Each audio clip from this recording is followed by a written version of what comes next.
Hello and welcome to Boring History for Sleep.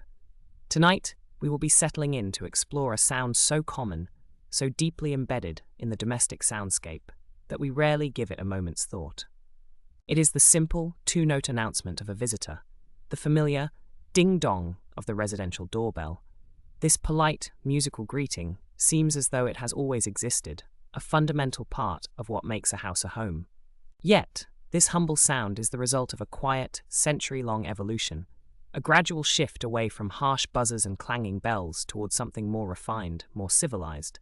It is a story not of grand invention, but of subtle refinement in mechanics, materials, and domestic aspirations.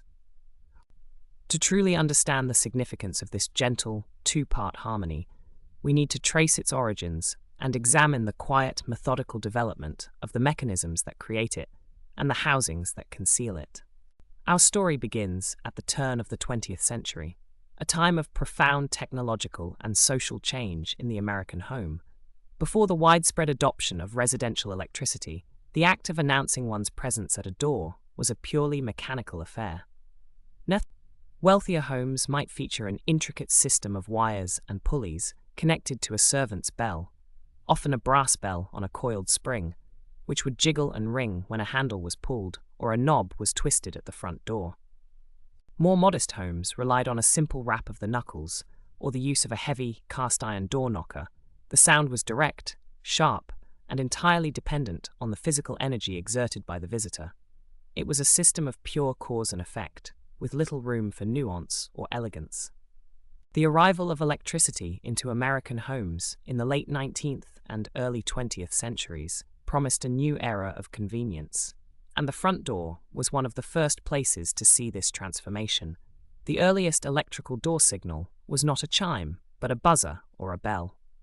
Its design was a direct application of the principles of electromagnetism, a marvel of the age, but not of acoustics. The mechanism was straightforward and robust. Inside a small housing, typically a simple wooden or metal box, was an electromagnet, a coil of fine copper wire wrapped around an iron core. Nearby was a small, springy metal arm called an armature, with a clapper or hammer at its end. Opposite this clapper was a small metal gong or bell. When a visitor pressed the button at the door, they completed an electrical circuit, low-voltage current, usually supplied by batteries or a step-down transformer connected to the home's main power, flowed through the copper coil, turning the iron core into a temporary magnet. This magnetic force would pull the metal armature towards it, causing the clapper to strike the gong, producing a single sharp ring. However, the true ingenuity of the continuous ringing bell or buzzing sound lay in a small contact screw. As the armature was pulled toward the magnet, it would simultaneously break its own connection to the circuit at this contact point. With the electricity cut off, the electromagnet would instantly lose its magnetism. The springiness of the armature would then cause it to snap back to its original position. In doing so, it would once again touch the contact screw, completing the circuit, and the entire process would repeat itself, rapidly. This cycle, happening many times per second, created the familiar, insistent, and often jarring sound of a continuous electric bell, or, if without the gong, a harsh mechanical buzz. The materials used for these early devices were purely functional.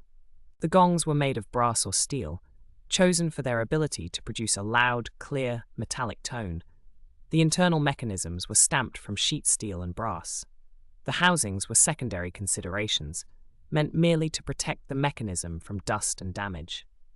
They were often simple, unadorned boxes of oak or maple, or sometimes small domed casings of cast iron or stamped brass, painted black.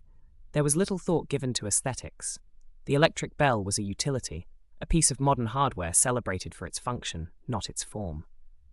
It was a loud, effective, and reliable replacement for the mechanical pull bell, and for a generation amazed by the power of electricity, its sound was the sound of progress.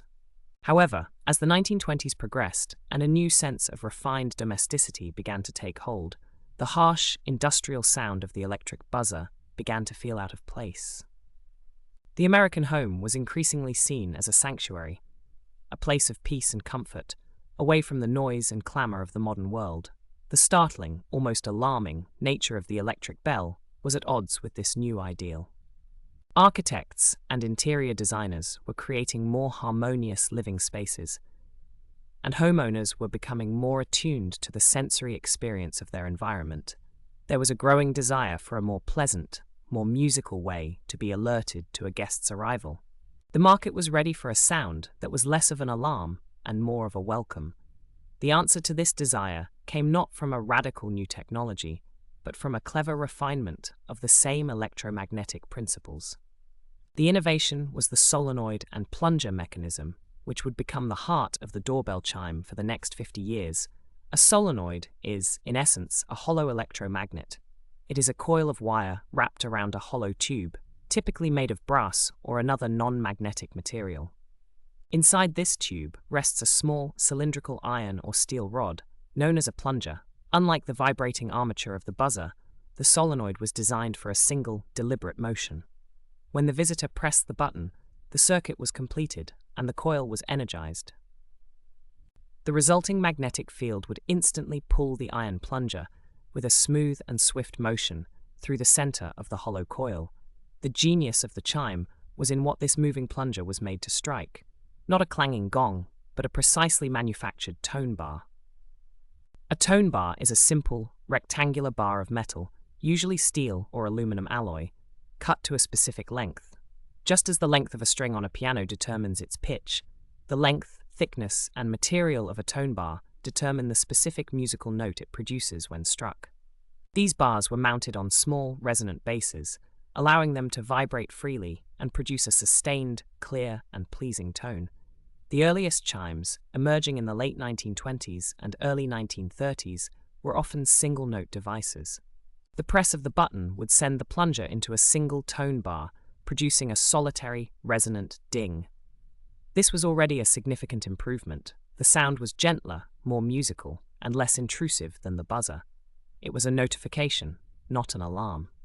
The housings for these early chimes began to reflect this shift in purpose. They were no longer simple utility boxes. Manufacturers like Rittenhouse and Edwards & Co. began to produce chimes in thoughtfully designed casings. The Art Deco movement, with its emphasis on geometric shapes, symmetry, and new materials, heavily influenced these early designs. Housings were crafted from solid woods like walnut and mahogany, with clean, stepped lines. Grills, which allowed the sound to escape, were often made of brass or chrome, featuring geometric patterns like chevrons, sunbursts, or parallel lines. The doorbell was beginning its transformation from a piece of hardware into a decorative element. The true breakthrough, however, was the development of the two-note chime, the iconic ding-dong. This elegant solution was achieved through a remarkably simple and clever mechanical design. The mechanism was essentially the same as the single-note chime, but with two key differences. There were two tone bars of different lengths, producing two different notes, and the plunger was spring-loaded. Here is how it worked. When the front door button was pressed and held, the solenoid was energized, pulling the plunger forward. The front end of the plunger would strike the first tone bar, which was longer, and produced the lower ding note. As long as the visitor held the button, the plunger would remain held by the magnetic field at the end of its travel. The moment the visitor released the button, the electrical circuit was broken, and the solenoid would de-energize. A small coil spring, which had been compressed by the plunger's forward motion, would then expand, pushing the plunger back to its original resting position.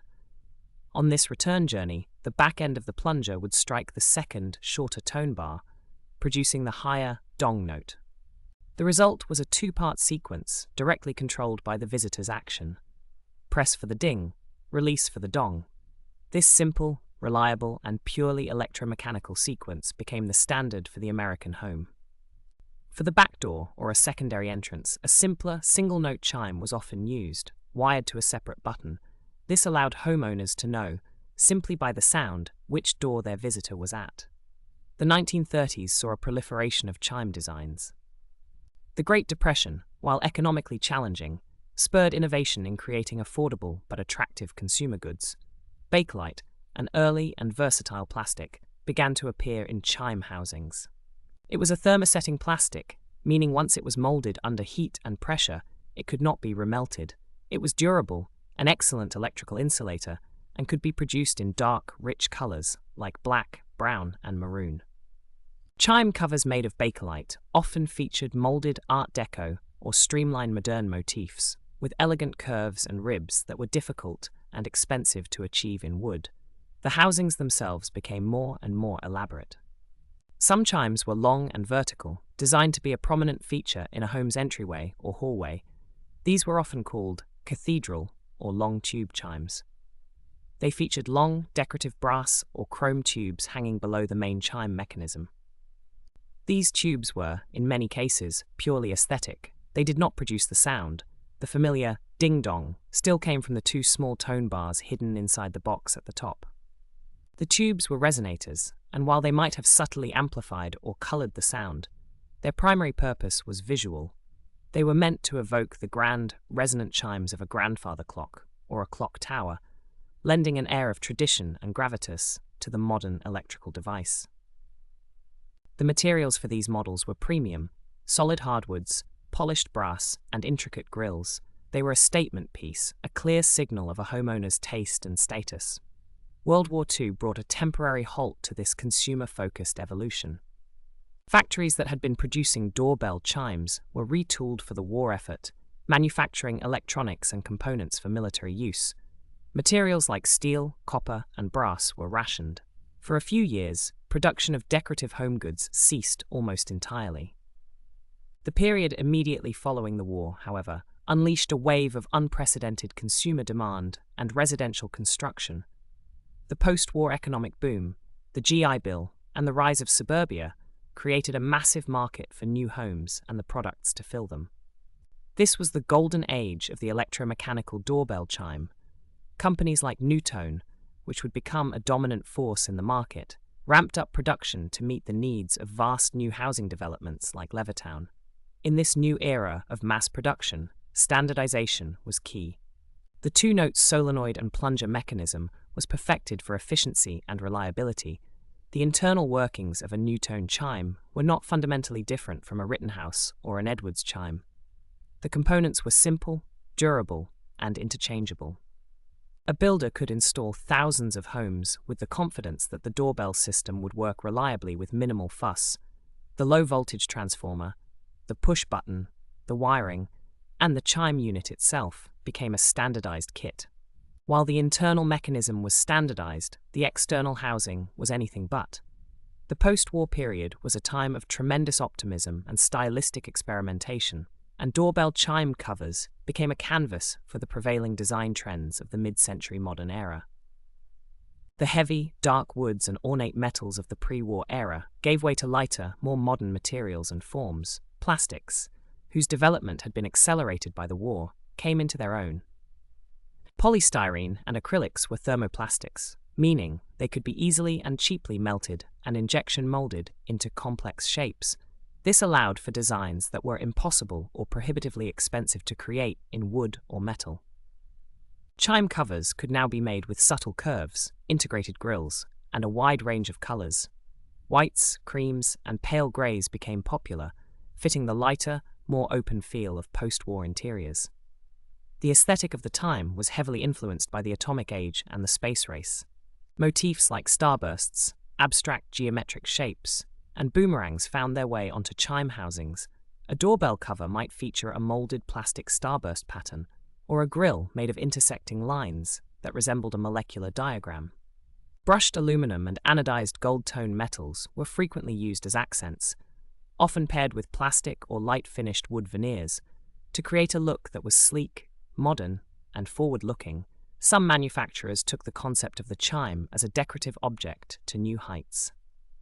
The chime was often designed to blend in or be disguised as another object. There were chimes built into kitchen clocks, a combination of utility that was very popular in the compact, efficient kitchens of the 1950s. There were chimes with housings that looked like minimalist wall sconces or abstract sculptures. The goal was to integrate the chime so seamlessly into the home's decor that it was no longer just a functional box on the wall, but a part of the overall design scheme. The long tube chime also saw a resurgence in popularity, but with a mid-century modern twist. The tubes were now sleeker, often finished in brushed brass or satin chrome.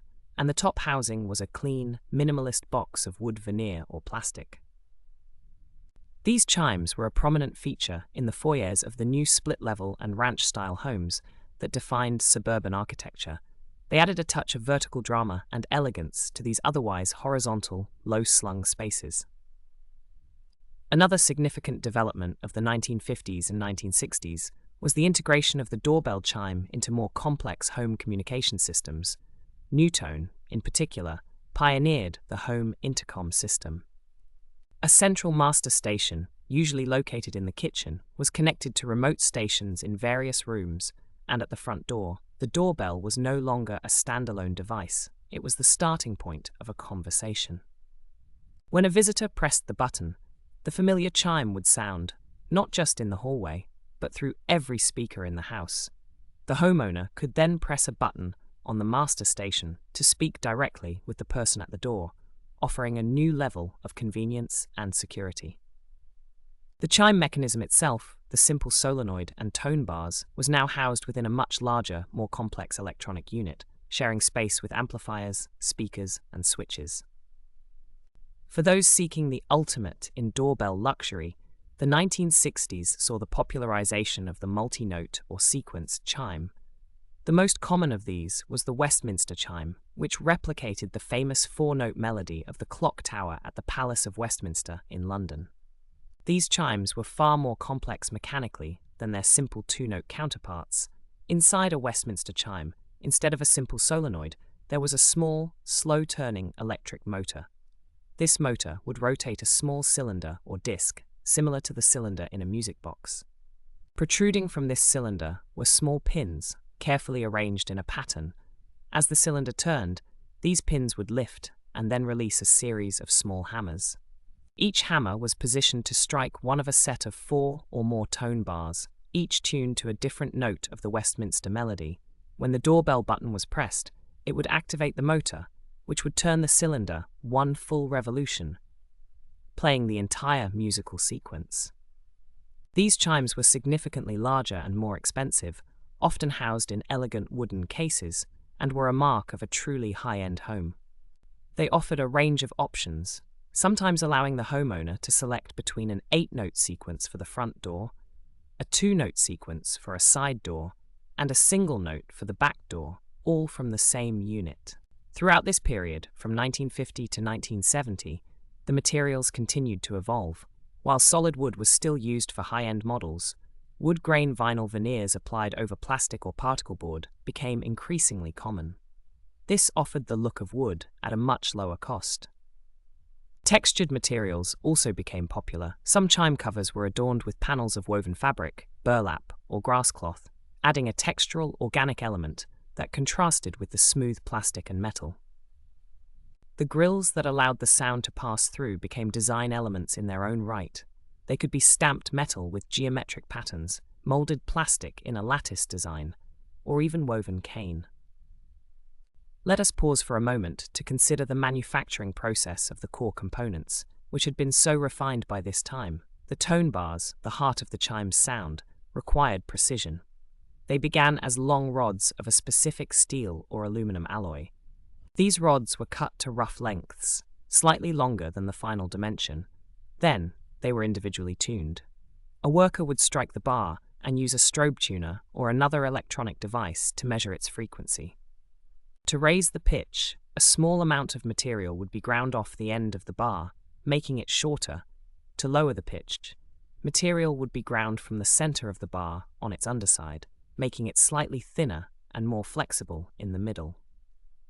This process would be repeated until the bar resonated at the exact desired note. It was a blend of mass production and skilled craftsmanship.